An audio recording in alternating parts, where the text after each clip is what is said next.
because I'm a person who sticks to a plan. I like a plan. If anything doesn't go according to it, I go haywire.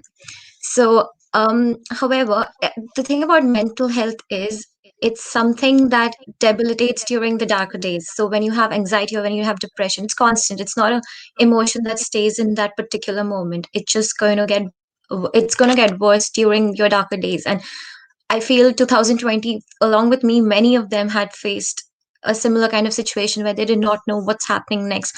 How are we going to, because we are coming here to build contacts, we're coming here to build network. And when you're stuck in your house, you're not having connections, you don't know what you're going to do. But I would still say I'm one of those privileged people I have family based in Melbourne, so I do not have to worry about a lot of things most students go through, the financial constraints, the rent and everything.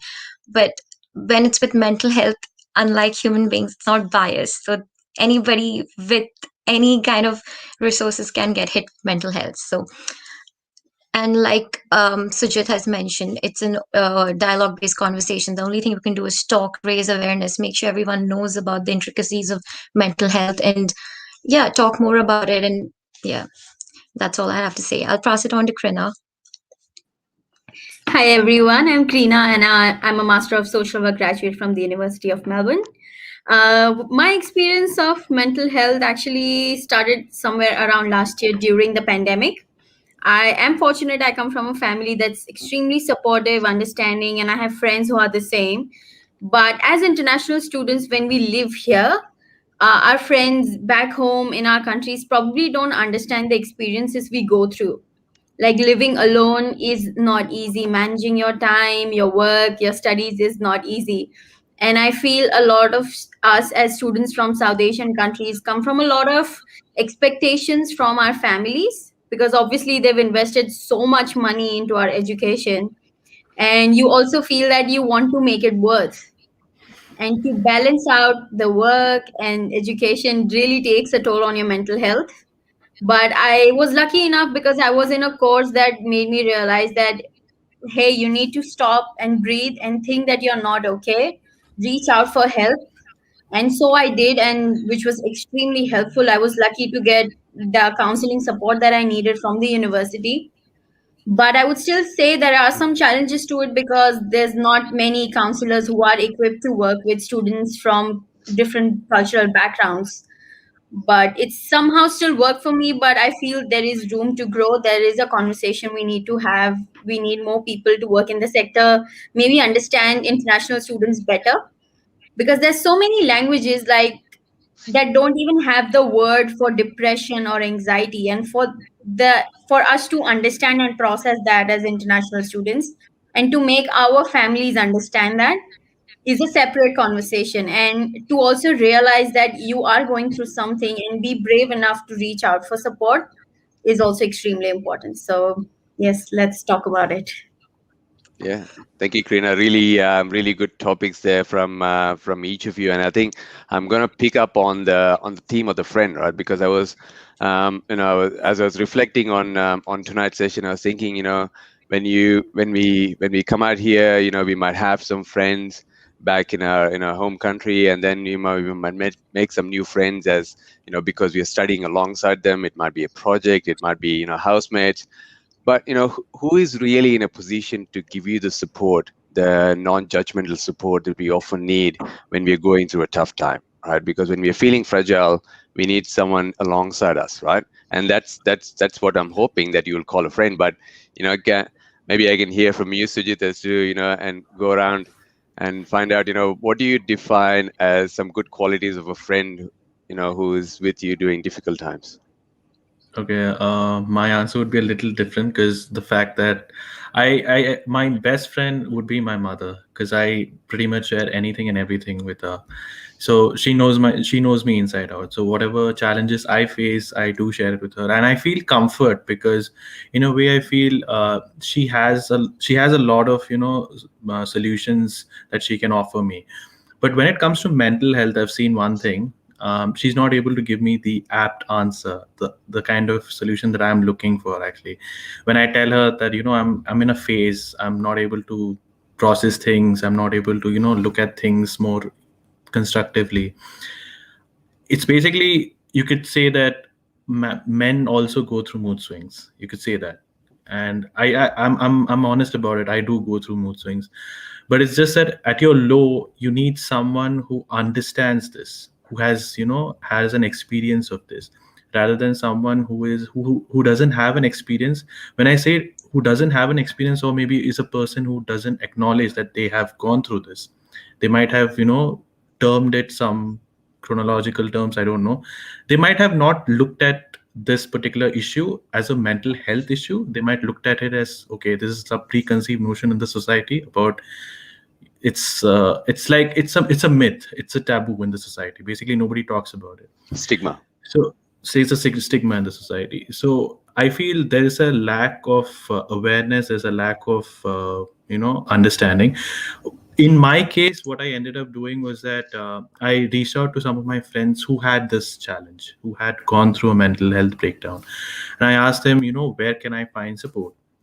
I went out to my university counseling sessions. I had 2 3 rounds of therapy, just to understand where am I standing in all of this, where am I placing myself in this. I got a lot of reference points to look at, and it actually added to my growth in a certain way.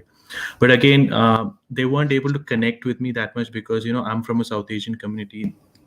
They are they're people who have been raised in Australia, so that kind of disconnect was there.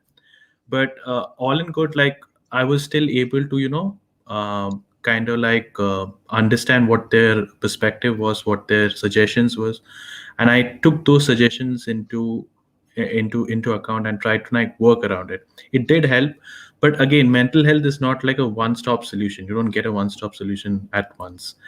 It's a process. You need to like keep going at it. You need to do or collectively incorporate some habits that can help you to overcome all of this. So according to me, this is my experience. I try and educate my mother around this particular issue, and by far I think the last 2 years she has actually taken time out to understand what I'm going through. I'm thankful that in a way that I'm able to like create that awareness, at least in my community, and start a conversation. So that's my experience. So yeah, passing it to Ueshi. So to answer your question on how do you recognize which friend or who you can go to, personally, I would still suggest like going to your family and speaking to your family is the foremost thing you should do, because I come from a family where everyone talks about topics like this. This is not something which is new to me, or I have been spoken to, like my family has come to me and spoken to me about visiting counselors or visiting a psychiatrist. I don't do that. That's another thing. But it is not something where I just realized, like I landed here and I'm like, oh, therapy is a thing. It's something we've been speaking about. But of course, how much I would trust or love I have for my family, it's not very easy to open up uh, to everyone. So the fact that I cannot open up to my family would just mean that I won't be comfortable to open up to my friend as well. And to answer your question and how you recognize your true friends, or who to speak about, who somebody who's going through it or somebody back home, I would say um, it's just that everyone goes through situations. Me, my friends, they will have their own set of baggage as well. So me calling up and talking about my own set of baggage and dumping it on them is not the perfect thing to do, because it's just adding on to their headaches as well. So rather, instead of just approaching a professional, I would still say approaching a professional would be the ideal thing to do, because you don't know what the person who's going through, your friend might be in a bad space at that point of time, and you talking about your baggage might affect them in a way that you're not aware of. And also the fact that I mentioned that my family is aware about mental health situations, and most of them have been in situations like this. Me talking to them would be a more smarter thing to do, because they would know how to handle it. But again, everyone's experiences are different. What I am going through in life is very different from what they have gone through in life. So again, the whole relatability concept is missing. How much have I tried to explain this is the situation, it's not going to be the same, because um, me trying to say, you know what, I am I'm probably facing some issues over here. So they'll be like, back in my days, this was the scene. So the whole thing's going to come, and you don't want to be compared, or you don't want to be put in a situation where you're like, am I not good enough? What's wrong with me? So I don't know. It's just certain things where which will kind of make you not want to speak to your family. Or but to answer your question, I still feel going to a professional, or rather spending time with your family and telling them, would be the ideal thing to do. Yeah. Yeah. I think I have the same answer as Oishi. Reaching out to a professional would be the most ideal, because if you're speaking to a friend, you also first need to ask them if they have the mental capacity to process what you're talking. Like she mentioned that you might be throwing on your problems onto them, whereas they might be going through something. And that was exactly something that I experienced last year, because I'm from India and a lot of my friends were going through like getting laid off jobs and have to go back home, moving from their city to a different location. And working from home has its own challenges when you live with bigger families. So not everyone could just respond to my messages or my calls when I would just try to seek any support. So reaching out to a professional was the best thing. And yes, talking to family also helps, but sometimes you never know what could trigger them. So we also need to be mindful of what we are sharing with someone. So yeah, just Yeah. Thank you, guys. It's really relevant answer and really in-depth answers, and I love hearing from each of you that reaching out to a professional in this day and age is not really something you do when you're in deep in crisis, because by that time you're already struggling to comprehend what's happening around you, and someone telling you and giving you self-improvement tips is not really going to help, right? So it's really important that if you're taking some support from a professional, just like with your with your body. Say you fell down tomorrow and you sprained your ankle, right? You won't get up the next day and start going for a run on it, right?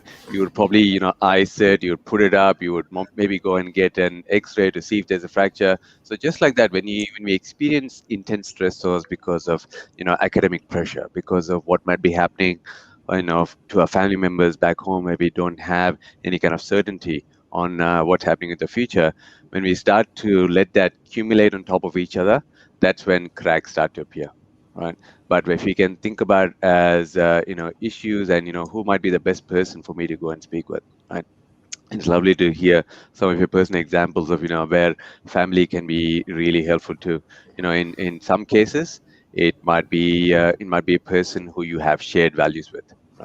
Now, shared values is someone who's been through, someone has similar challenges to like you've had. So peers who can walk alongside you, right? When I when I'm providing some support to anyone, I'm always thinking, okay, I'm gonna sit in the passenger seat, that person is in the driver's seat, they have a steering wheel in front of them, there's a big windscreen that we're looking through, and I'm giving them my perspective and they're sharing their perspective, and we are moving forward together, right?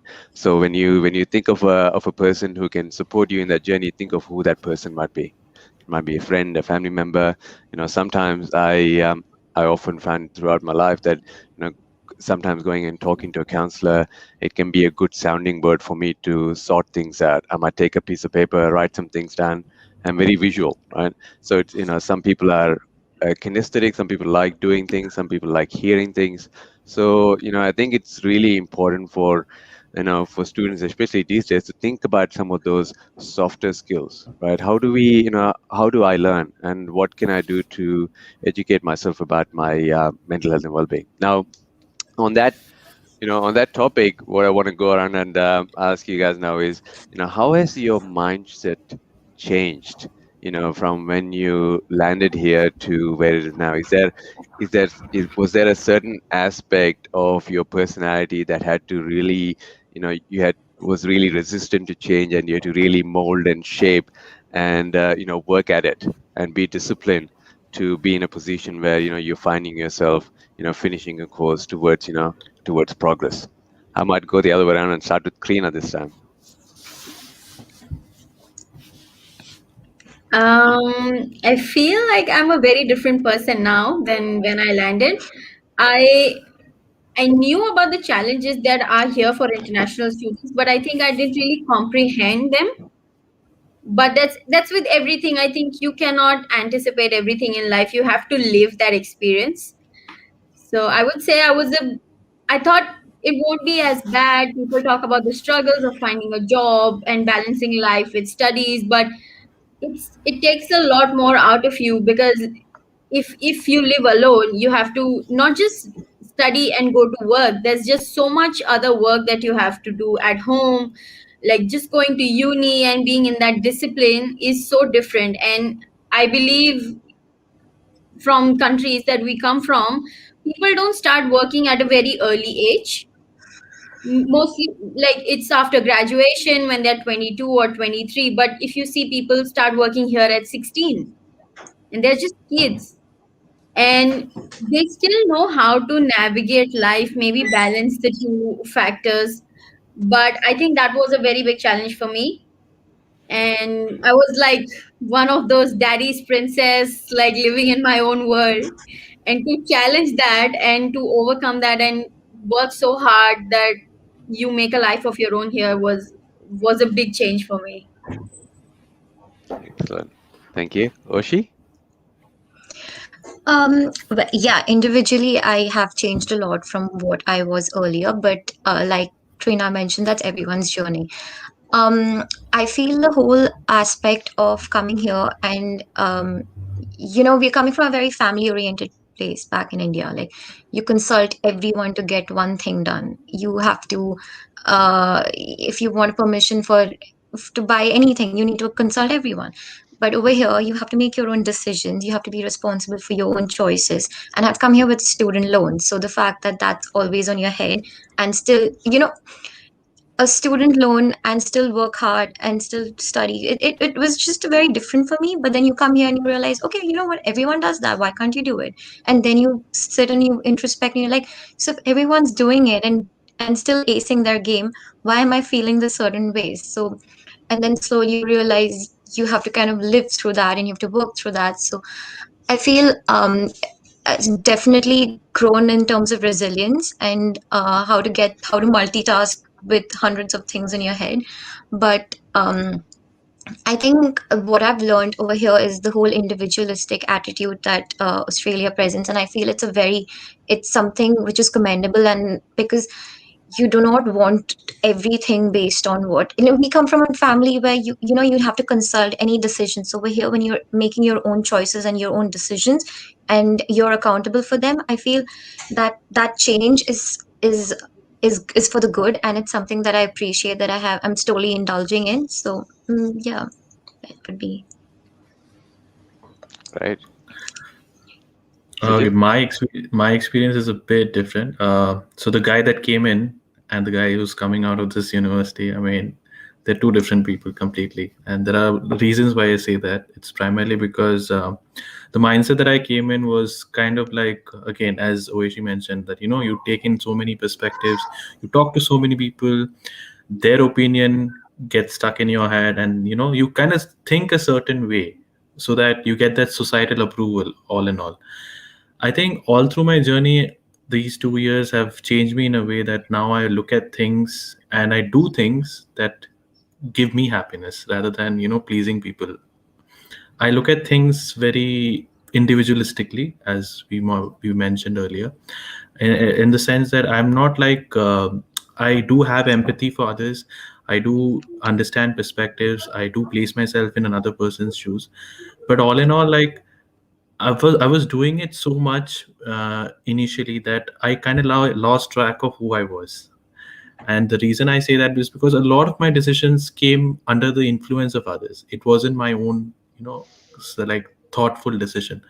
So all throughout the years, I've learned gratitude. That's one element that I didn't have across these 2 years. I'm grateful for whatever I've been given. A lot of people don't have even this particular aspect, so I'm really grateful. I just want to make a contribution to this world, in just to make it a happier place to live in.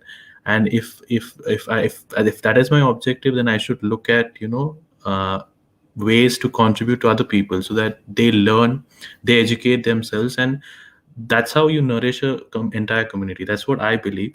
But all in all, I feel I've tried to reduce the noise. Basically, what I'm trying to say is tried to reduce that noise. I don't now listen to other people, because if you keep listening to other people, you're living their lives. You're not living your own life. So I've now been confined in my own life, and I don't want to let go of this anymore. So yeah, that's my experience.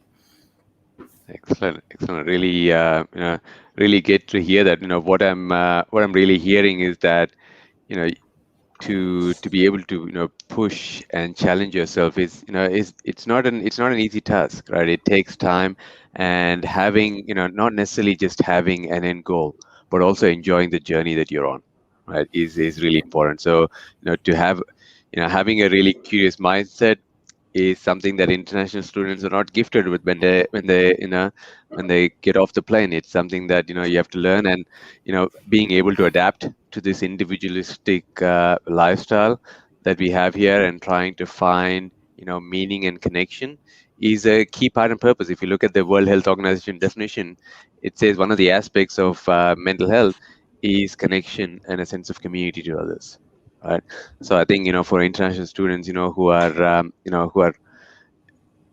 struggling with different kinds of unresolved issues, uncertainty, fear, procrastinating, it's a really good idea to find a way to kind of be able to process that in a group. You could go in a hiking group, and you could end up having conversations about things that are meaningful for you.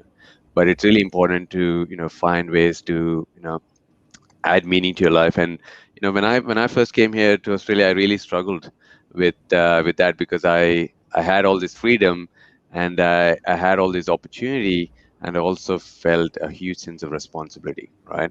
That really kind of paralyzed me from inside out, and I wasn't sure how to handle it. That was what kind of got me um, got me stuck in the mud, so to speak. And it took me a while to kind of get my head around that. I had to get lots of support to support myself to get myself back. Now I just wanted to hear from you as to what might you think would be one of the biggest challenge facing in international students. Is it a sense of what is it to worry about? Is it worry about parents back home? Is it is it is it uncertainty that can get in the way of someone's progress, right? Because I know a lot of the time procrastination is a big the big issue, and then often unresolved issues kind of pile up on each other, and then something might happen. Do you see anywhere that students need to be thinking about any particular aspect of how they their habits, or their living conditions, or their lifestyle? What do you think, Krina? I think I'm a little past over the student life stage, but there's one thing that's always constant is the uncertainty. That, oh, first you are worried about the graduating the course, and then you're constantly thinking about find a job, and then it's also about the residency. So Mm, these are all the constant looming factors on international students, mm, and I feel they don't go away. But at this point, what I'm feeling is I'm thinking about the sense of belonging. Like that, do I belong here? Should I mm, be continue to live in this community to mm-hmm, work and support them? Do they want me here, or should I go back? Was it mm, worth it? The degree, the money that I've put in, the time and effort. mm, Where am I going with this? And mm. that also again comes back to the uncertainty. So yeah, Big that's question. a yeah. Yeah, yeah. And you're getting some support to kind of you're bouncing that idea off some other people. You're thinking about that with others, brainstorming a little bit. Not yet, I feel, because I'm still in the beginning stages of feeling that way. I still haven't found people who are feeling this way. So Okay. maybe. Is a good way to start thinking about it, right? Because yeah, it Yeah. is a lot of identity is reliant on where we belong, right? Hmm. Oshi, what do Absolutely. you what do you think kind of gets in the way of students progressing? What is it the fear Um, of?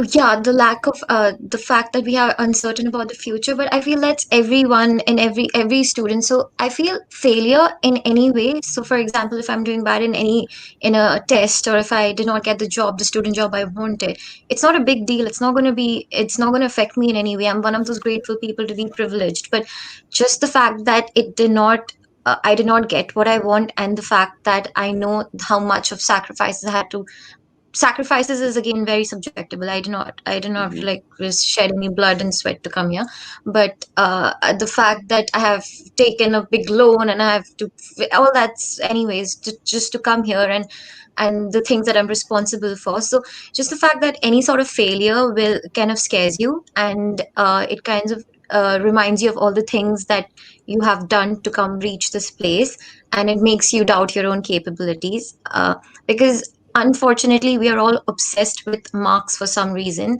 It doesn't prove who you are, it doesn't prove your IQ level, but we've been tuned that way. And the fact that what went to behind to get that marks, like if there is a project and I worked my ass off on that project and I got a C or a D, but the fact that the project is still mind blowing, nobody's going to ask you about that. It's going to be like, oh, you got C, you got a D. It's you know what, it's bad. It's you're not working hard, you're spending too much time on your phone. So just any sort of failure will kind of not it is going to put you in a place where it's going to be very difficult to come out and then get up out of the bed and just do the whole thing again. So uh, just these small things is something which any international student should be able to should have the support to cope up with. And considering that we're living during the pandemic and the COVID times, I feel universities should uh, be more active in supporting students to get through that. Yeah.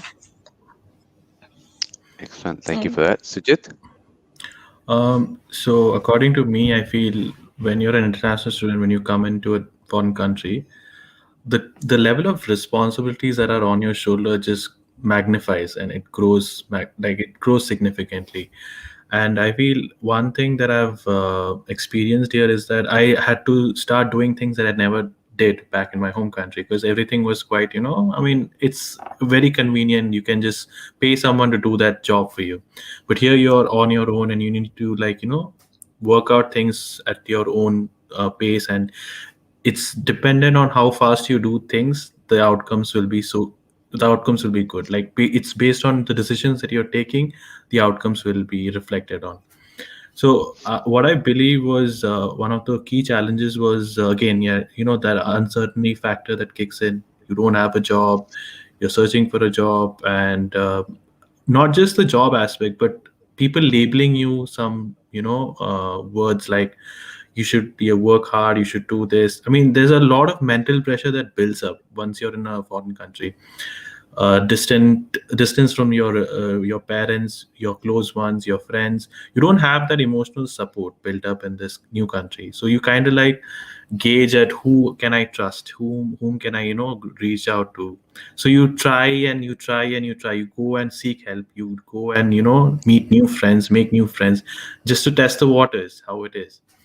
And in the process, like, I believe students kind of like meander towards different directions. Everybody has their own mindset, everybody has their own way of looking at things. It's okay to have different perspectives, but do what you believe is the right thing according to you, what gives you happiness, because that's the ultimate thing. And I feel like, labeling a 90 a person who gets 90 on his scorecard versus a person who has got 70 on his scorecard is not a good thing. And the reason why I say that is because I am a person who believes in the journey. I don't believe in, getting the highest score.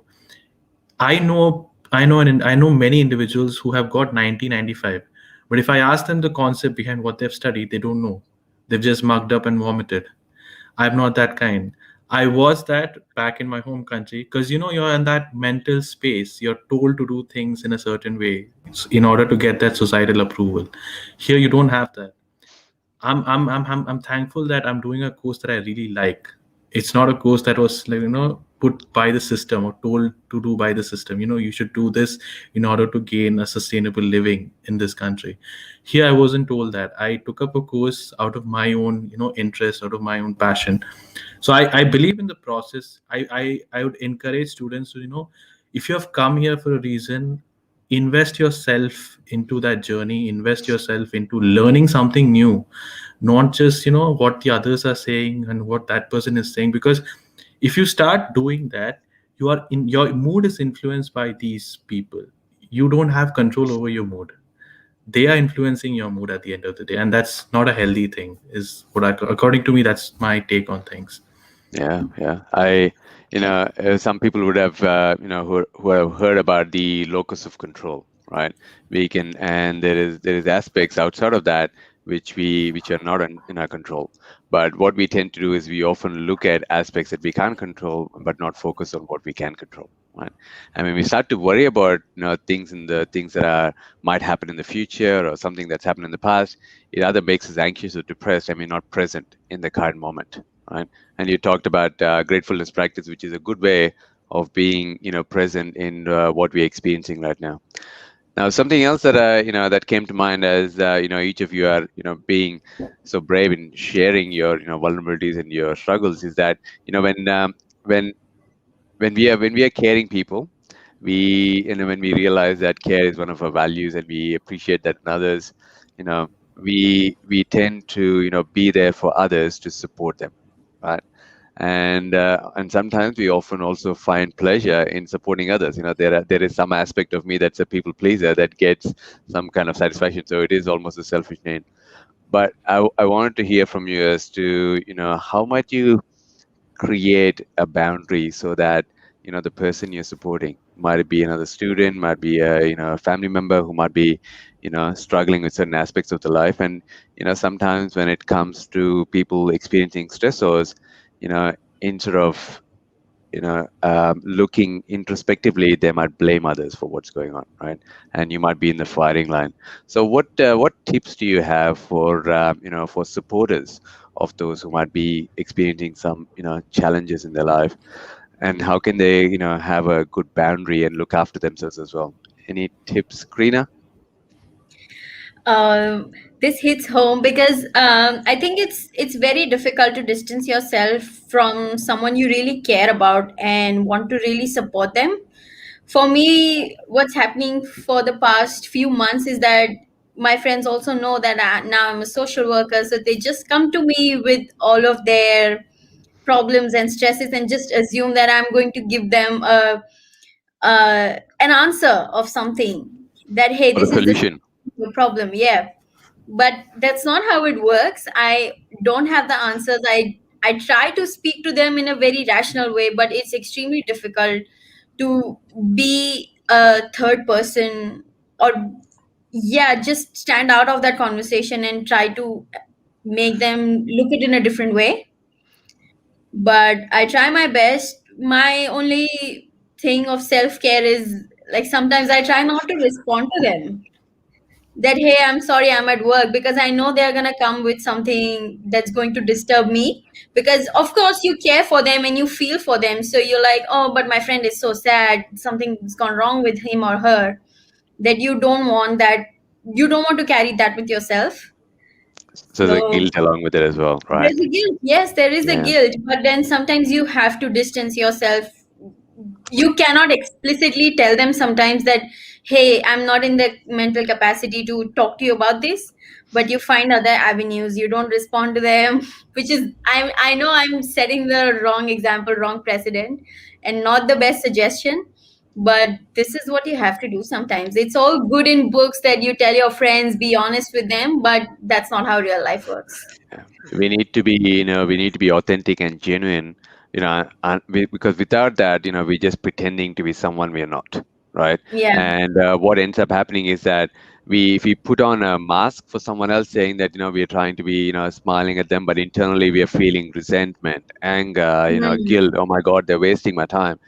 Yeah. What's going to happen is that, it's going to start eating you from the inside out, and it's going And to then make it you also, feel. Go yeah, on. and I feel it also breaks the momentum of the friendship, because the minute the person messages you, you're like, oh, what does she want again from me? What's the new problem in her life? So you love that person, but it's only, we are only human. It's going to happen. Yeah, yeah, and that's it's really important to realize that at the end of the day, we're only human, which means that we can only do so much for another person, and we need to understand that we also have limitations.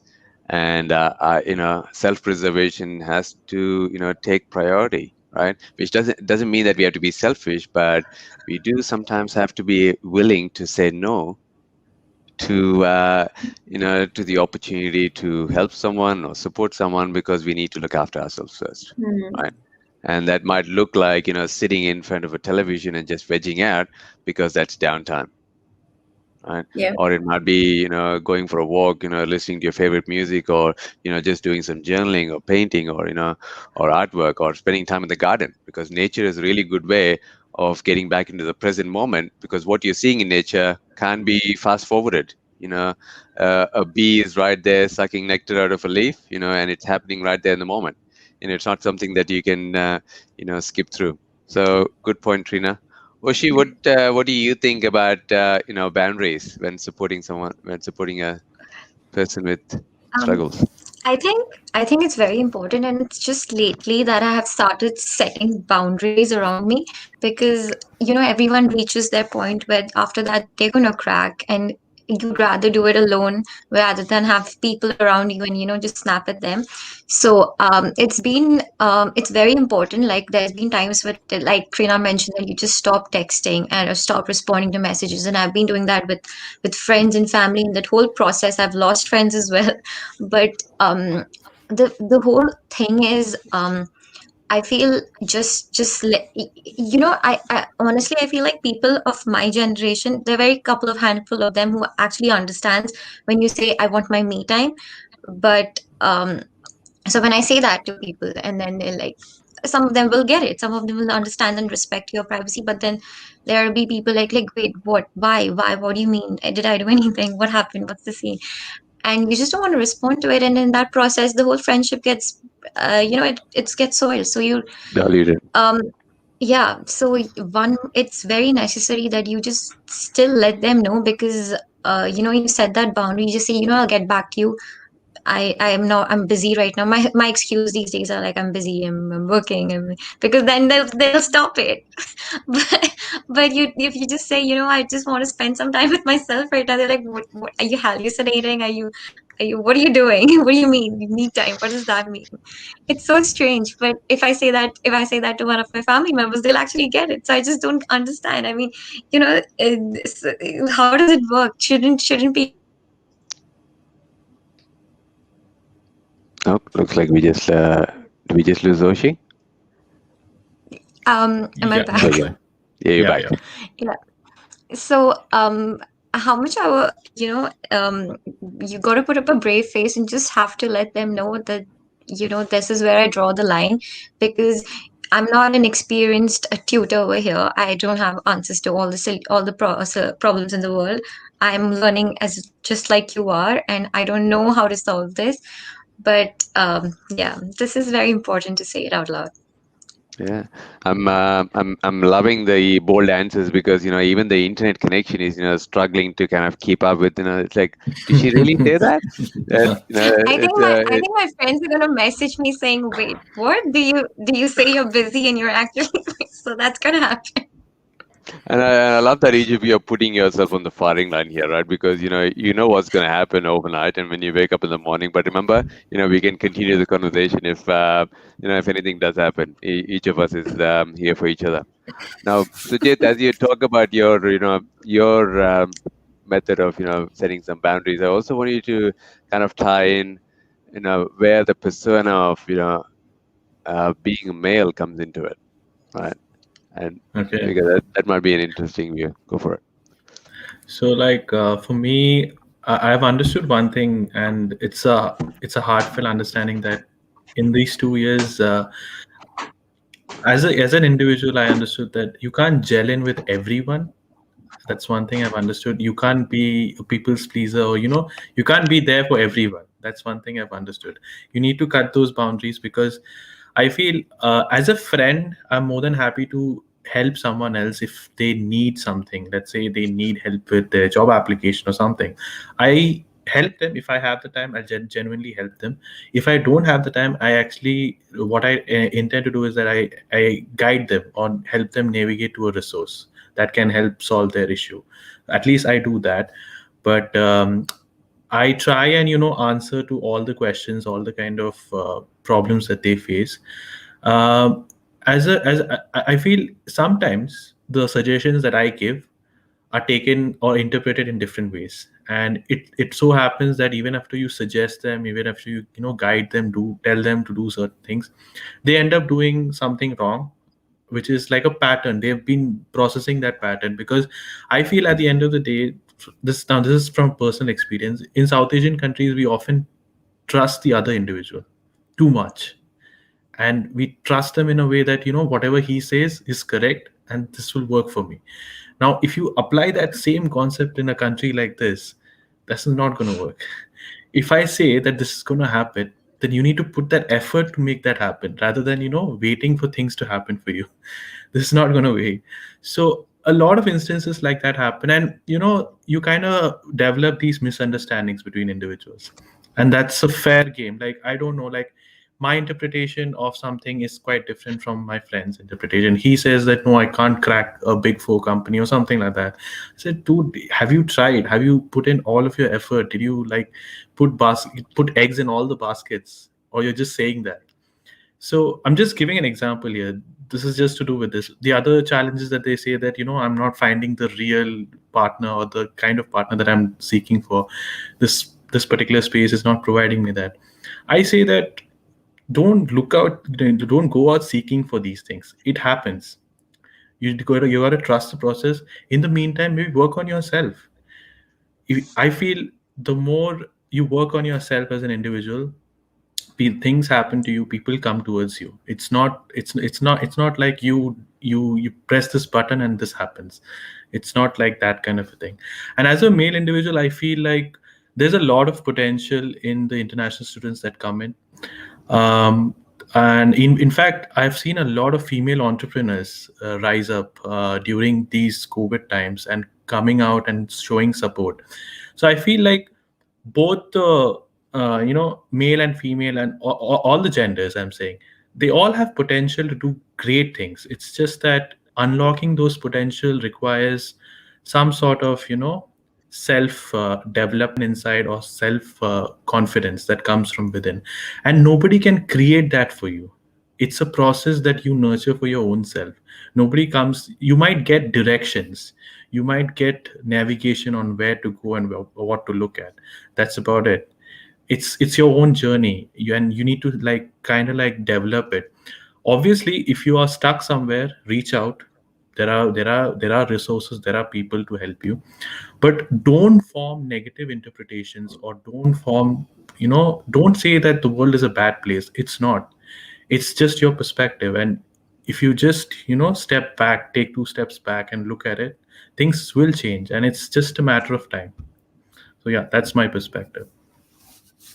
Right. That it's good to it's good to hear how some practical ways that we can support others as well. I'd love to hear if you have any questions for for the others that you're itching to ask. So please feel free to let me know. I've got and I can keep talking about this topic till the cows come home, but one thing that I wanted to kind of ask a bit more is, where do you think, with students who are kind of starting out on their journey now, right, who might be not sure, they might think, oh, I'm an introvert, I struggle with making friends, I'm not necessarily the kind of person who is who's willing to get up in front of a class and speak, I'm a bit shy, or they don't really they spend they're much happy in their own company rather than other people's companies, and they find other people obnoxious and whatnot. What suggestion do you have for those, so that for those of for those individuals, so that they don't feel lonely and isolated, right? I mean, it's spending time with ourselves is perfectly okay, as long as if we are content with it and it meets a need. But those who who do that without being able to kind of express themselves or not sure how, who's the best person to reach out, what tips do you have for them to take that little small first step, right? Because that's where you can start to build the momentum. Maybe Oshi, I'll start with you this time. Yeah. So I would say from personal experience, it's just to go back and understand why do you want to take that step of traveling all the overseas to come to a different land. For me, it was the course that I'm doing. I was genuinely interested in pursuing Master of Public Health and make an impact in the health sector, and that was my calling. I knew I have to do it because for myself. So I took the big step. Now we're gonna be, of course, there was this whole thing about a different land, trying to get used to the ins and outs of Melbourne city and make friends. But it's about how, if you want to go there, if you want to go to or travel to a different place for the experience to learn something new rather than just be, the city you're already in, you know how that place is going to function. But if you have that mindset to just learn something new, to grasp the culture of this land and learn what you want to learn. And Australia's health sector is actually commendable. To just learn something from one of the best places and from one of the best unis, then go for it. So the tips would be just being prepared for the fact that you're going to remain uncertain for the next 2 years of your life. There's going to be lots of ups and downs. It's going to be nothing new from what we've all discussed. It's going to be the same hustle and the same hurdles that we're going to face. But you just got to have, you know what? You don't have to be strong about it. We're always told, like, just be strong. Don't cry. Crying is like apparently a sign of weakness. Don't do that. You know what? Wallow yourself in weakness. Cry. Just sit on the bed. Get, take a tub of ice cream, indulge in it, and then, but come out of it. You got to come out of it, face life, get up the next day. It's going to be difficult, but as long as you can get up again and get back to your schedule, that's what it's needed. Because otherwise, there's literally no point of coming. So my tip would be just be prepared of the uncertainties, but have the courage to come out of it and do it for what you want to do. Yeah, if you're coming here for the education, make sure you stick by it. If you're coming here for a new experience, then do something to get that experience. This is a city. There's no restrictions. There's tram, and which is public transport is cheap. Just do whatever you have initially thought of before coming here. So that would be my advice. Yeah, thank you, Oshi. What about you, Krina? What's going through your head? Yeah, I think what Oishi mentioned is absolutely correct. You need to know the reason of why you're coming here. And I think the best place for students to start is just going to uni and just connecting with people there. I've known introverts who've actually grown into having so many friends here and a beautiful connection of people, like a huge network. So just because you talk a bit lesser than someone who's an extrovert does not mean that you cannot get out of that shell. There's always a place you need to start, and I feel uni is amazing. I mean, that's the whole reason why you came here. Then why not explore that avenue? And my experience was really good. I was in a uni in a course where I was the only Indian girl in my class, so I didn't have support like some other courses like I've heard so that there's so many Indian students in accounting and IT that it's easier to make friends, but I had no brown face to look at, and I had to step up. I had no other choice. If I wanted to live in this country, do the course, you just have to do what you have to do. But So yeah, did you uni did you get epic. them? Did you give them some of your curry? I Did no you I did you I convert all your couldn't, students friends unfortunately. into curry mates? No, the semester that I got some good friends, we went into lockdown, so I had to do almost a year online, which was a challenge again. But just you have to be active during your classes, breakout rooms. I think that's a standard procedure of most courses here. Yeah, yeah, That's all you have. yeah. We've got about 5 more minutes, guys, before we finish up. I just wanted to, hand over the mic to you and see, if you wanted to ask any questions of the others here, or say something that that viewers would like to hear. Anyone? I mean, as tips, Vinay, or just like Yeah, general. or generally whatever you're thinking about, is there something that you're thinking about your life as you're finishing, as you're stopping becoming an international student, and then now you're moving into transitioning into being you know uh, a visa holder.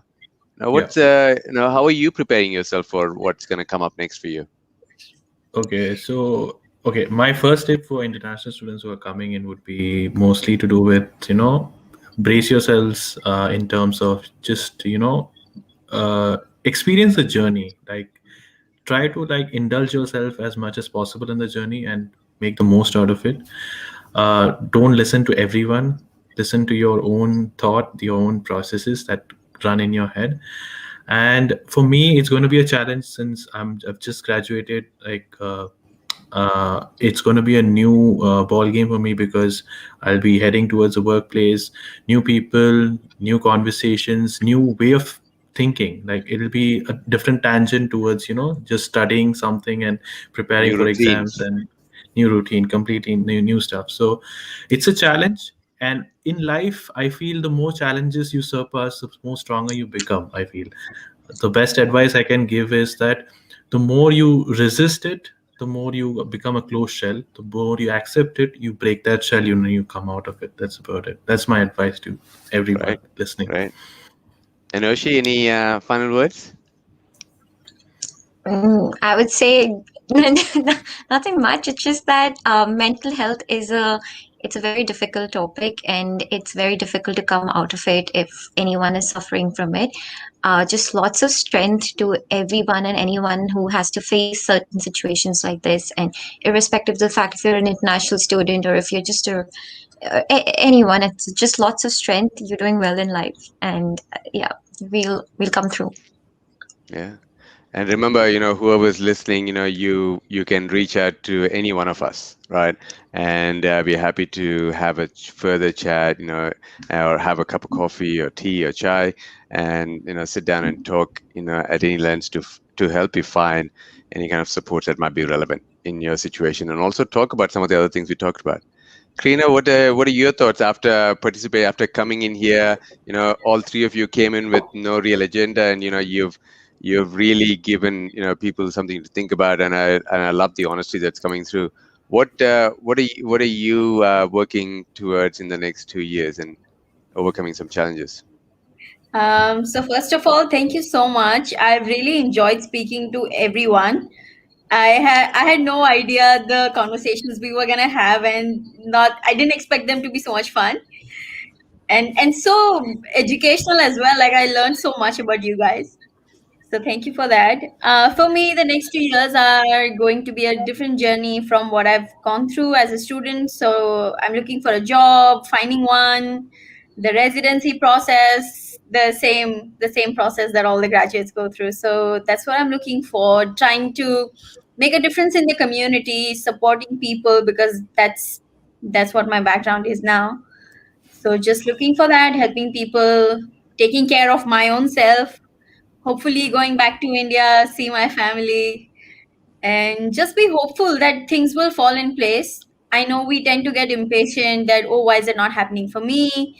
But I think it's gonna come at a very unexpected time, and just keep faith and keep working Yeah, hard. yeah. And is there, as we finally finish, we've got about a minute. I just want to go around and see if there's a favorite app or a tool that you use that kind of helps you stay on track. Sujit? Okay, I listen to a lot of podcasts, so my go-to app is the Spotify podcast because I listen to pretty much anything and everything that comes up. Mostly, self-coach related stuff that helps me get into that zone. I used to listen to a lot of Michael Jordan podcasts by the Kobe Bryant. So all of this kind of like gives me a kind of a so it gives me that confidence to look forward to something. So my go-to is a podcast. Oishi, you? Thank you. So my aunt, she stays in the US. She keeps sending me TED Talks, the YouTube videos, and Spotify podcasts, like Sujit mentioned. So listening to those are really good. And yeah, I go through Spotify podcasts as well. And yeah, that would be my app. Thanks. Karina? I'm a binge watcher. I'm not so good, I think, like the other two, but I'm more into watching something that's fun. I'm Friends? a more Brooklyn Nine-Nine, Friends, Office kind of Yeah, person. yeah, So yeah. yeah, that's what I am. Friends is therapeutic for some reason. For sure, for sure. Yeah. I've We just have started to watching actually have Big to Bang ask you Theory. as well. What's that? Sorry, we have to ask you as well. What's your go-to app? I'm trying to use Insight Timer at the moment, which has got a good collection of meditators doing different types of meditation across the world. Some people speaking, some people, mixing yoga with it. I like experimenting because I like to have a variety of options, right? I'm the kind of guy who loves a buffet. If you think Hmm. about meals, so because I like to have variety. Not that I'm a glutton, but it turns me into a glutton. But yeah, that's something that I enjoy. I think we're done well. Thank you everyone for participating. I Yay. really I really had a really good time, and thank you for sharing everything that you shared. It's really I don't think I could have been able to do this when I was 24. So I'm really proud of where the next generation of international students is coming at. So fantastic stuff. Thank you.